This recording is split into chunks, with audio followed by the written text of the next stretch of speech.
निर्भय गुर्जर की गिनती बीहड़ के दुर्दान डाकुओं के साथ अव्वल दर्जे के रंगीन मिजाज इंसान के रूप में होती है।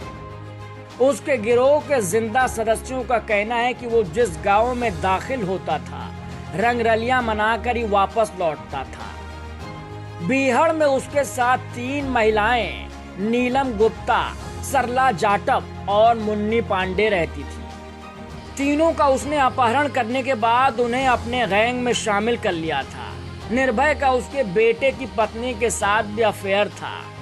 बाद में उसकी एक पत्नी भी उसके बेटे से प्यार करने लगी थी। जब दोनों एक साथ भाग गए तो निर्भय इस धोखे से उबर नहीं पाया।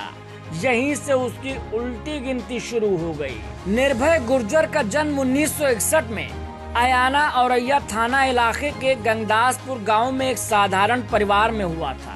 उसके पिता मान सिंह के पास 7-8 बीघा जमीन थी, लेकिन उस जमीन में सिंचाई की सुविधा नहीं थी। इसी वजह से पैदावार अच्छी नहीं होती थी। उसके परिवार में माता पिता के अलावा 5 बहनें और एक छोटा भाई भी था।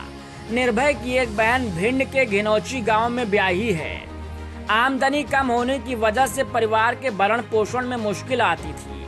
परिवार की जरूरतें पूरी करने के लिए निर्भय छोटी मोटी चोरियां करने लगा।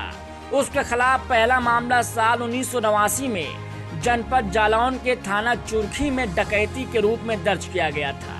यहीं से निर्भय के कदम धीरे धीरे अपराध की ओर बढ़ने लगे थे। आगे चलकर वो दस्यू लालाराम गिरोह के संपर्क में आ गया। इसी गिरोह के साथ मिलकर निर्भय ने हत्या, लूट, अपहरण, डकैती जैसे संगीन वारदातों को अंजाम देना शुरू कर दिया। निर्भय पर यूपी और एमपी के विभिन्न जिलों में लूट, अपहरण, हत्या और डकैती के 200 से ज्यादा मामले दर्ज हैं। निर्भय के गिरोह में कुल 60 सदस्य थे। इनमें युद्ध सिंह उर्फ लाठीवाला, श्याम जाटव, सरला, नीलम, मंगल सिंह और शोभरन सिंह प्रमुख थे। अपने गिरोह के बूते उसने चंबल के बीहड़ों में अपना एक छत्र राज स्थापित किया था। एक ऐसा दौर भी था कि जब पुलिस वाले भी उसके गिरोह से मुकाबला करने से घबराते थे। निर्भय अपने गिरोह के साथ 3 गर्लफ्रेंड को लेकर चलता था। वो उन्हें सलवार सूट नहीं पहनने देता था। इसके बदले वो उन्हें हर वक्त जीन्स टॉप पहनने के लिए मजबूर करता था। उसने अपने दत्तक पुत्र श्याम जाटव की शादी सरला जाटव से कराई थी, लेकिन खुद श्याम ने उसे निर्भय के साथ आपत्तिजनक हालात में देख लिया था। इसके बाद श्याम ने गिरोह से बगावत कर ली थी।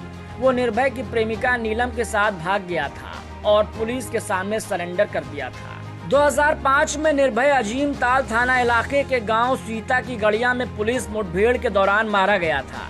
बताया जाता है कि निर्भय के दत्तक पुत्र श्याम का उसकी पत्नी नीलम से प्रेम संबंध हो गया था। दोनों करीब एक ही उम्र के थे। साल 2005 में गैंग का उत्तराधिकारी कहा जाने वाला श्याम निर्भय की पत्नी नीलम को लेकर फरार हो गया। निर्भय को इससे बहुत ज्यादा दुख पहुंचा था। श्याम और नीलम भागकर पुलिस के पास पहुंच गए। उनके सरेंडर करने से पुलिस को गिरोह के बारे में खुफिया जानकारी मिल गई। इसके बाद जालौन में पुलिस सतर्क हुई, अलर्ट हुई और उसके ठिकानों पर मुठभेड़ शुरू कर दी। पहले निर्भय का प्रमुख साथी बुद्ध सिंह लाठी मारा गया। इसके बाद कानपुर के तत्कालीन डीआईजी दलजीत चौधरी ने अपना जाल फैलाकर 2005 में ही चंबल के आतंक यानी निर्भय का भी खात्मा कर दिया।